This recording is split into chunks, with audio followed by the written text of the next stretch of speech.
네. 자, 제 소리하고 화면 잘 보이시나요?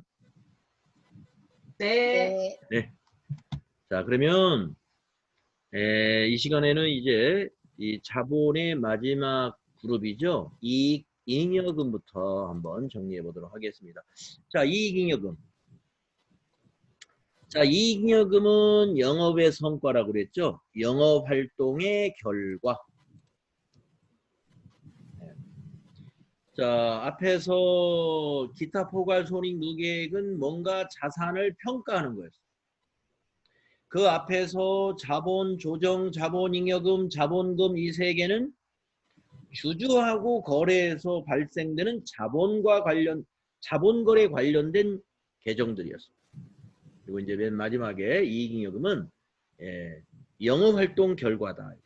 영업활동 결과. 그래서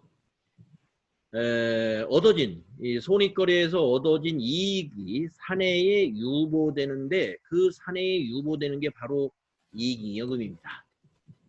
영업을 해서 벌어들인 돈. 그러니까 이익잉여금이 많은 기업, 아주 좋은 기업이죠. 자, 그러면 어떤 것이 있느냐? 네, 이익준비금이 있는데요. 이익준비금은 어떤 것이냐면요. 법정적립금이라고 제가 이제 여러분들 아마 어디선가 법정적립금이라는 게 있었을 거예요. 그 법정적립금에 해당되는 거요. 이익준비금입니다. 개정 과목은 법정적립금이라는 개정 과목은 없어요. 네, 법정적립금 안에 이익준비금이라는 개정 과목이 있는 것이죠. 그래서 이것도 법정이고 그 밑에 기타 법정적립금 이것도 법정이에요. 그러니까 법정적립금이라는 말은 법에서 정해진 대로 적립해야 된다. 그 적립금을 가리키는 거죠. 그러니까 법정적립금 안에 이름은 여러 가지로 나누어질 수 있다. 그 중에 이익준비금 이거는 시험에 많이 나옵니다. 이익준비금 개정 과목 잘 알아두시고 이익준비금은 법정적립금의 대표적인 거예요. 왜냐하면 상법에서 규정을 하기 때문에 우리 기업을 하고 있는 즉 상업을 하고 있는 경우에 다 상법 적용이 되잖아요. 맞죠? 그래서 상법 규정에 의해서 자본금의 2분의 1에 달할 때까지 매 결산기 금전 이익 배당 액의 10%를 이상을 적립해라. 10분의 1이면 10%죠? 그 이상 적립해라. 금전 이익 배당이라는 말은 다른 말로 현금 배당이라고 할 수 있습니다. 현금 배당. 아시겠죠? 그래서 현금 배당을 실시하게 되면은요. 현금 배당액의 10% 이상을 이익준비금으로 적립시켜 놔야 돼요. 상법에서 규정하고 있다. 그거 알아두시고요. 근데 한도가 있다는 거죠. 자본금의 2분의 1에 달하면 어떻게 해요? 그때는 현금 배당해도 적립 안 해도 된다 이거죠. 이민홍 씨, 홍민 씨.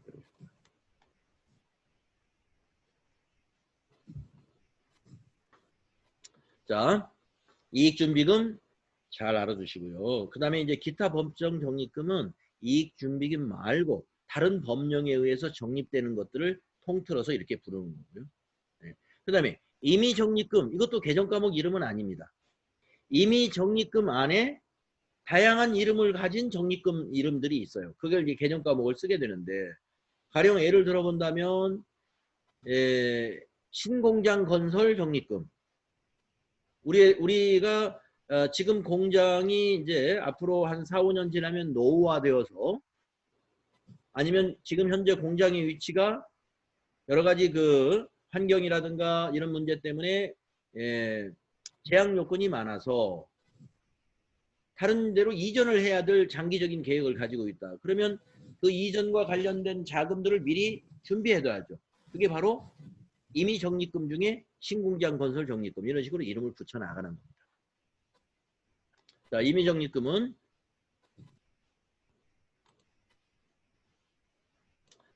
임의 적립금은 채권자와의 계약, 기업의 특정 목적을 달성하기 위해 정관의 규정이나 주주총회의 결의로 배당 가능한 이익잉여금의 일부를 유보해 두는 거다. 네. 그래서 적립을 해두는 거예요. 자, 그다음에 이제 처분전 이익잉여금. 네, 이게 전체가 다 이익잉여금이죠. 여기 있는 게 전부 다 이익잉여금인데 여기 밑에 있는 것은 처분전. 처분전이라는 건 뭐예요? 임의로 적립한 것도 아니고 어떤 법에 의해서 적립한 것도 아니고 상법에서 정한 이익준비금도 아닌 이런 건 뭐예요? 이익잉여금을 처분한 거예요. 주주총회에서 이렇게 하자라고 처분한 거고 그 전 처분하지 않은 상태의 이익잉여금은 뭐가 있느냐? 이런 것들이 있다 이거예요. 미처분 이익잉여금. 미처분 이익잉여금. 그래서 여러분들 미처분 이익잉여금 그 손익계정 마감할 때 자본으로 대체할 때 미처분 이익잉여금이라는 이 개정 과목 사용했잖아요. 요거. 이게 처분전 이익잉여금에 아주 해당되는 거예요. 미처분 이익잉여금이. 그래서 전기말 미처분 이익잉여금에다가 단기에 또 영업을 해가지고 이익이 납니다. 그러면 단기순이익이 더해져서 미처분 이익잉여금이 커지죠. 커지겠죠. 그걸 가지고 처분을 하는 겁니다. 주주에게 배당하자. 그러면 주주에게 배당한 것은 현금 배당을 말하는 거예요. 현금 배당. 현금 배당을 하게 되면 어떻게 해요? 유출이 되죠. 그래서 이익잉여금이 줄게 됩니다. 주주에게 배당을 하면 자본금으로 전입하자. 자본금을 감소할 때 감자하죠. 자본금으로 이익잉여금을 가지고 자본금으로 전입해요. 그러면 어떻게 주식수를 늘리는 거예요. 주식수를 늘려요. 근데 돈은 안 들어와요. 그 돈을 뭐예요? 이익잉여금으로 대신해서. 그러니까 무상증자에 해당이 됩니다. 무상으로 증자하는 거예요. 무상증자 또는 이제 그 주식 배당도 여기에 해당이 됩니다. 다음에 자본 조정 항목을 상각시킨다. 자본 조정 저 위에서 배운 거 있죠? 자본 조정 항목의 내용들 뭐예요? 감자차손, 주식 할인 발행 차금 이런 것들이죠. 자본의 차감 항목이잖아요. 우리 이익잉여금으로 그 자본 조정 항목을 상각해 버릴 수가 있어요. 자본의 차감 항목을 없앨 수 있다 이겁니다. 이 이익잉여금이 쌓이면. 그러한 목적으로 뭐가 쓰여요? 전기말 미처분 이익잉여금과 당기 순이익이 더해져 가지고 이런 걸 가지고 이렇게 처분해서 사용한다 이런 말씀. 그래서 여기에 지금 분계가 안 나왔는데요. 제가 현금 배당과 주식 배당이 결정되었을 때 그리고 실행했을 때 그 분계를 메모해 드릴 테니까요. 여기다가 잘 메모해 두시거나 노트에 주시기 바랍니다.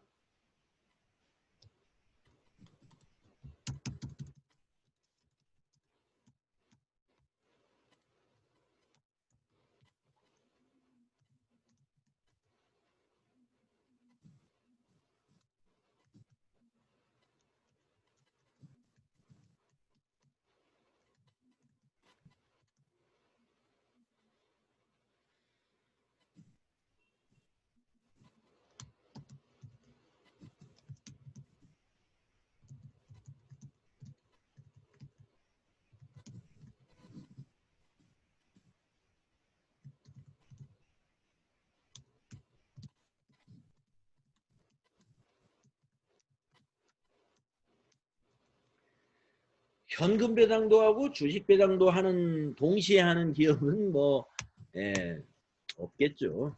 근데 이제 현금 배당 또 문제 하나 만들고 주식 배당 문제 만들기 귀찮으니까 현금 배당, 주식 배당을 모두 한다. 주주들이 좋아하겠죠. 어떻게 배당하기로 했냐면요.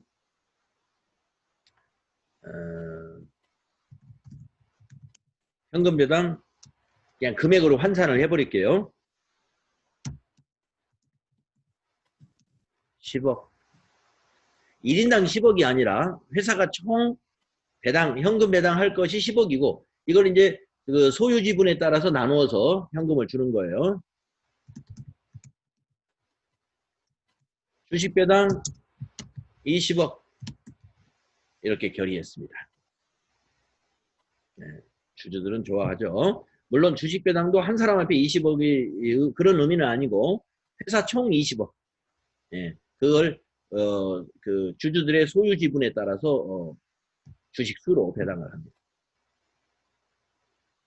자, 그러면 결의했을 당시 회계 처리.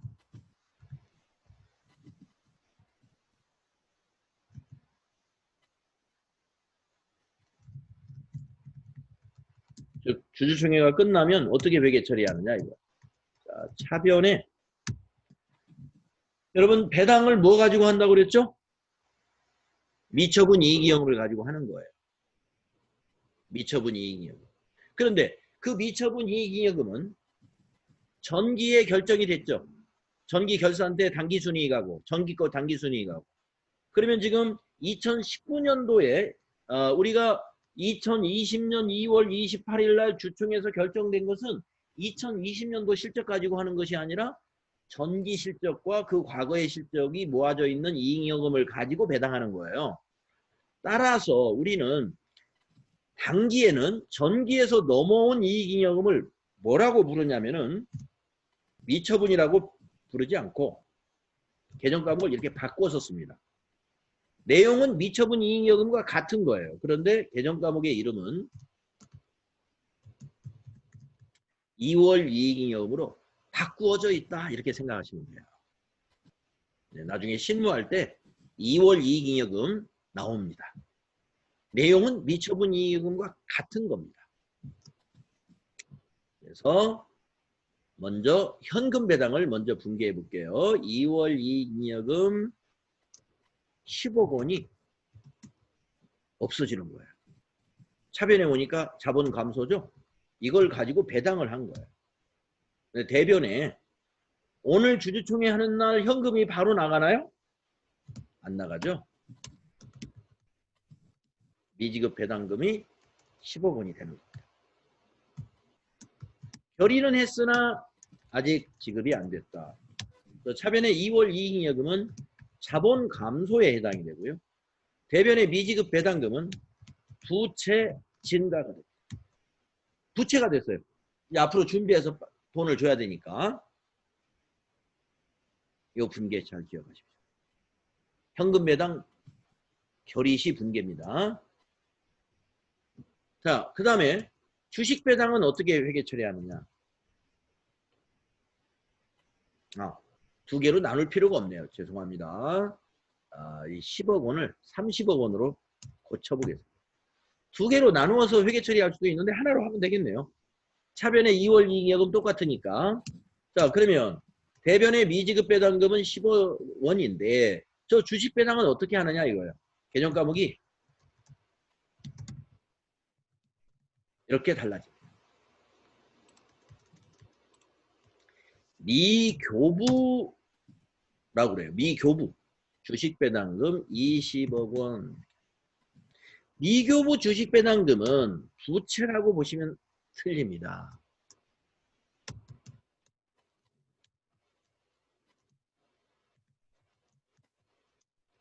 자본 조정입니다. 미교부 주식 배당금 자본 조정.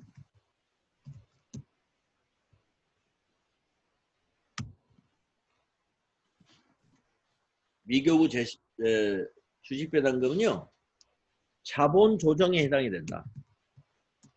자본 조정. 부채 아닙니다. 네, 이걸 여러분에게 지금 이걸 강조해 드리려고 하는 거예요. 이건 부채고 미교부 주식 배당금은 자본 조정이다. 네.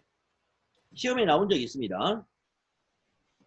그래서 배당을 결의했는데 현금 배당을 결의한 것은 대변의 미지급 배당금 부채 증가.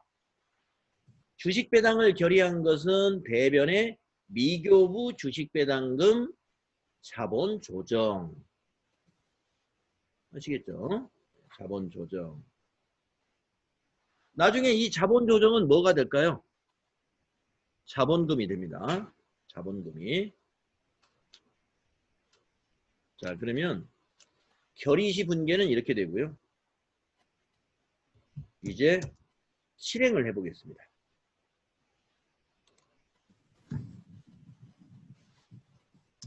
먼저 현금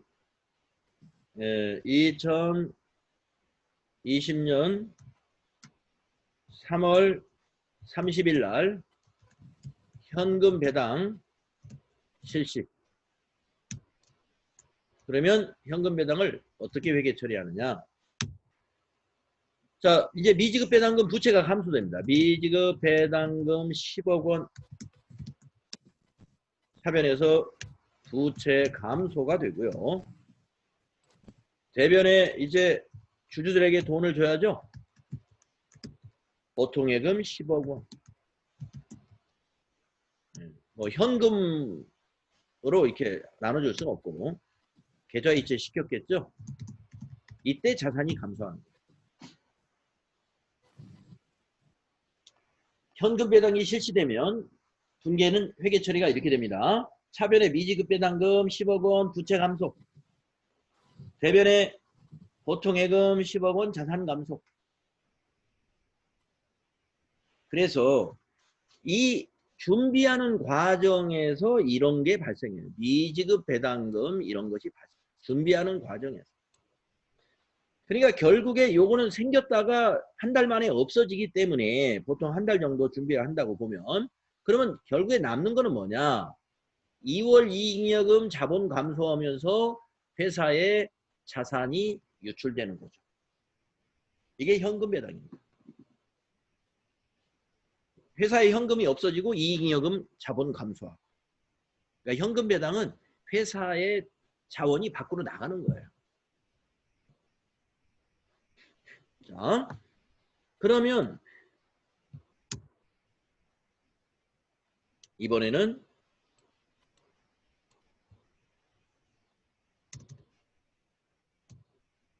(2020년 4월 5일) 날 주식 배당 실시. 주식 배당이라는 것은 주주들이 가지고 있는 주식 수의 비율에 따라서 회사가 주식을 그냥 주는 겁니다. 네. 주식 배당 20억이라는 건 시가 기준이 아니에요. 액면가 기준으로 20억 원. 자, 그러면 차변에 아까 미교부 주식 배당금 20억 원. 이게 뭐예요? 이제 자본이 감소합니다. 이게 뭐죠? 자본 조정이라고 그랬죠? 자본 조정에는 자본 감소 항목만 있는 건 아니에요. 자본 증가 항목도 있고 감소 항목도 있는데 미교부 주식 배당금은 결의됐을 때는 자본을 증가시켜요. 대변에서. 예. 그런데 실행하면 자본이 감소합니다. 차변에서. 근데 이것이 뭐가 되느냐? 주식으로 바뀌게 되죠. 주식으로 바뀌면 그게 자본금이 되는 거죠. 자본금이 20억. 그래서 자본금은 뭐예요? 자본 증가죠. 자본금이 대변에 가면 자본 증가. 따라서 주식 배당을 보면은요. 주식 배당을 보게 되면 자, 미교부 주식 배당금 대변에 자본 증가 시켰다가 차변에 미교부 주식 배당금 자본 감소 돼 버리니까 이거는 이제 그 준비 기간 동안에 없어지는 거고. 그러면 분기는 어떻게 된 거예요? 2월 이익잉여금 가지고 자본금으로 바꾼 거죠. 이익잉여금도 자본이요. 자본금도 자본인 겁니다. 그래서 자산의 유출이 없어요. 주식 배당은 자산의 유출 없이 주주에게 이익을 줄 수 있는 겁니다. 기업의 자산의 유출 없이. 주주에게 이익이 돼요. 그 주주는 돈 안 주고 주식을 받았잖아요. 그거 시장에서 현금화하면 바로 금전적인 이익이 되는 거죠. 이것이 주식 배당입니다. 네.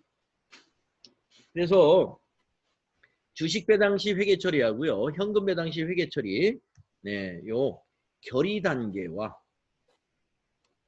그 다음에 실행하는 단계로 나누어서 알고 계셔야 되겠다.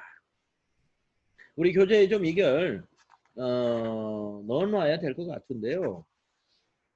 해마다 이걸 안 넣더라고요. 그러나 지금 FAT 1급 시험에 출제되고 있습니다. 이런 문제가. 그래서 이거는 추가적으로 여러분 노트를 해주시기 바랍니다. 자, 드디어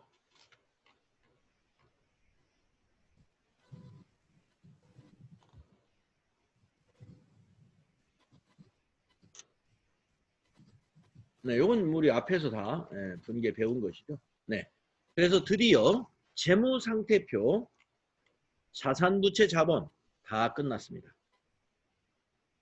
그래서 이제 수익과 비용이 남았는데요. 이 수익과 비용은 진짜 금방 끝나요. 네.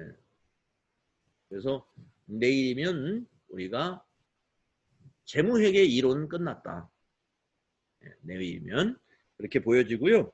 그럼 만약에 다음 주에도 계속 원격 수업이 진행된다 그러면 다음 주에는 이제 부가가치세 이론으로 가야 될 거고요. 원격 수업이 쉽지 않네요. 이렇게 통신 장애도 있고 막 이런 것이 있기 때문에 쉽지 않기 때문에 오프라인 수업으로 별일 없으면 이제 다음 주 월요일부터는 예정대로 여러분이 학원에 오시지 않을까 이렇게 생각을 하는데 하여튼 최종적인 결정은 이제 이천시하고 세일센터에서 결정해서 여러분들에게 공지가 있으리라고 봅니다. 어디 시간이 지금 11시 40분인가요? 우리가 지금 시간표 제가 적어놓은 걸 3교시 11시 50분까지죠. 네, 10분 남았네요.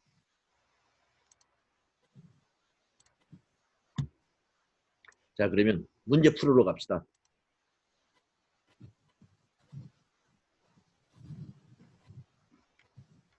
부채.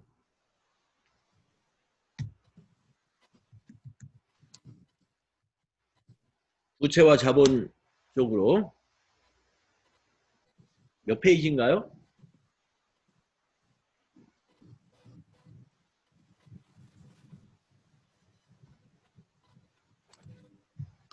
337페이지요.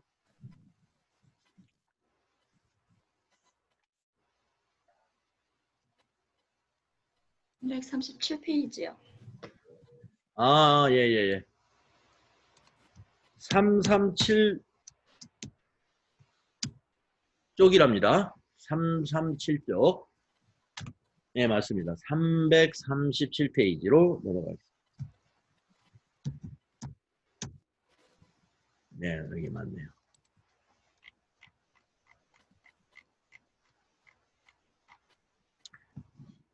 자, 우리가 이제 부채와 자본 관련된 문제를 풀면 우리가 앞에서 정리했던 거 복습이 되고 또 아까 본문에서 정리되지 않은 것도 여기에 나올 수 있는데요. 그때 새로운 거 나오면 제가 다시 한번 정리를 또 하도록 하겠습니다.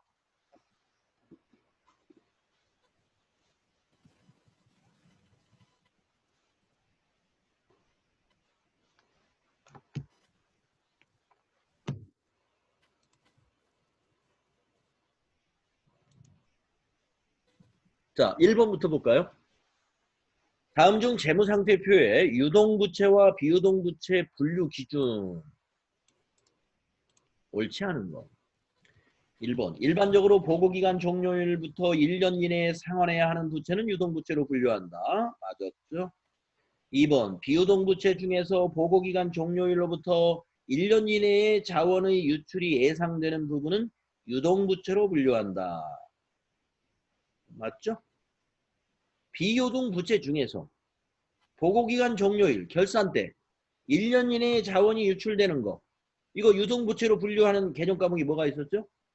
유동성 장기부채라고 하는 개정 과목 기억나시죠? 그걸로 분류를 다시 하잖아요. 장기차 입금을 유동성 장기부채로 분류하죠. 2번이 그 말이에요. 3번 정상적인 영업주기 내에 소멸할 것으로 예상되는 매입 채무와 미지급 비용 등은 보고기간 종료일부터 1년 이내에 결제되지 않더라도 유동부채로 분류한다. 예, 정상적인 영업주기 내에 소멸된다면 우리 그 회사의 정상적인 영업주기가 3년이라고 한다면 굳이 1년으로 기준하지 않죠. 3년 내에 결제가 되면 그거는 유동부채예요. 그래서 정상적인 영업주기를 적용할 수 있다는 거 맞았고. 4번 단기차입금 및 유동성 장기차입금 등은 보고기간 종료일로부터 1년 내에 결제되어야 하므로 영업주기와 관계없이 비유동부채로 분류한다. 1년 내에 결제돼야 되는데 왜 비유동부채예요? 예. 뒤에 말이 전혀 다른 얘기를 하고 있는 거죠. 그래서 옳지 않은 건 4번이 되겠습니다. 다음 2번 의류를 판매하는 여왕 패션 거래 자료이다. 6월 30일자 회계 처리를 해봐라. 6월 30일이 언제입니까? 이날입니다. 자, 6월 30일 6월 20일에 구입한 의류 외상대금을 약소금을 발행하여 지급했대요. 자, 외상대금을 어음을 발행해서 지급했다. 외상대금이 뭐예요? 외상매입금이라는 거죠. 그러면 외상매입금이라는 부채는 감소했고 어음을 발행하면 지급어음이라는 부채는 증가하죠. 3번. 3번 아시겠죠? 다음에 3번 문제. 다음 내용 중 매입 채무가 매입 채무의 금액을 계산하면 얼마냐? 매입 채무는 계정 과목이 단 2개라는 거. 외상 매입금과 지급어음.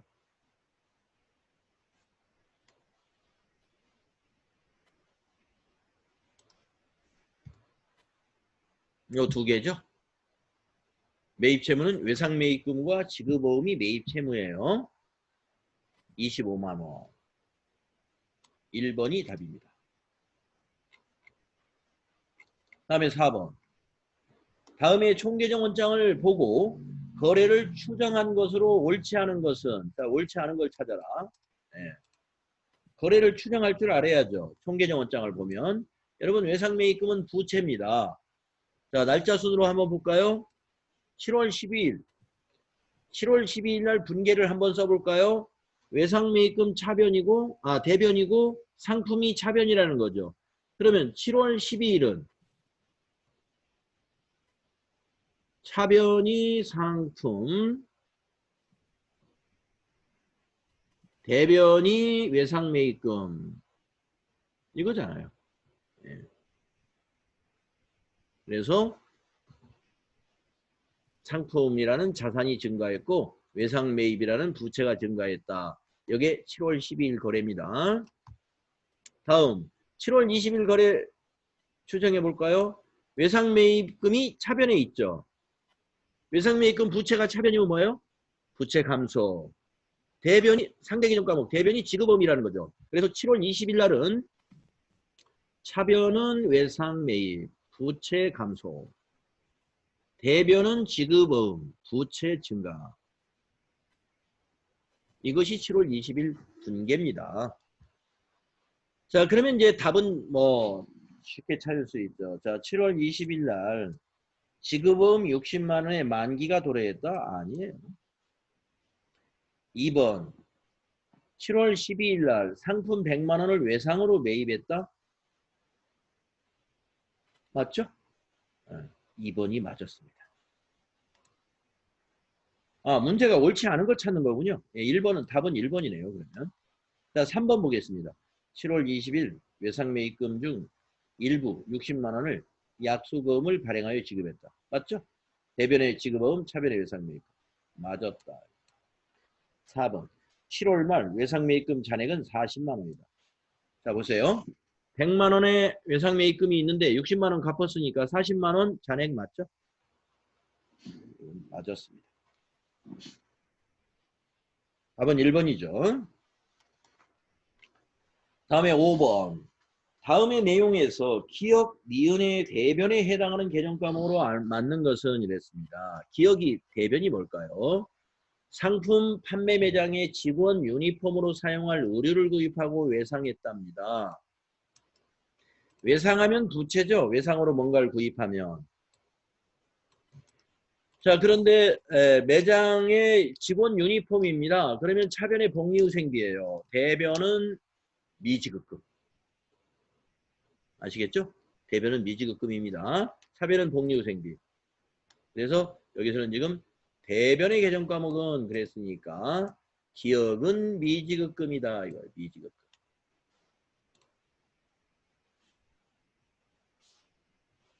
니은. 고객들에게 판매할 의류를 구입하고 외상했습니다. 판매할 의류는 뭐예요? 상품이죠. 그래서 차변의 상품, 대변의 외상은 외상 매입금. 그래서 답은 2번이 되겠네요. 네. 여러분 외상 매입금하고 미지급금의 부채 개정 과목 구분해서 쓰셔야 된다 이런 얘기죠. 다음에 6번. 외상 매입금 계정에 차변에 기록되는 거래로 옳은 것은 이랬습니다. 외상 매입금 계정에 차변에 기록되는 자, 외상 매입금이 부채죠. 부채인데 차변에 온다는 건 뭐예요? 외상 매입금 갚았다는 거 아닐까요? 예, 갚은 거예요. 자, 그러면 뭐예요?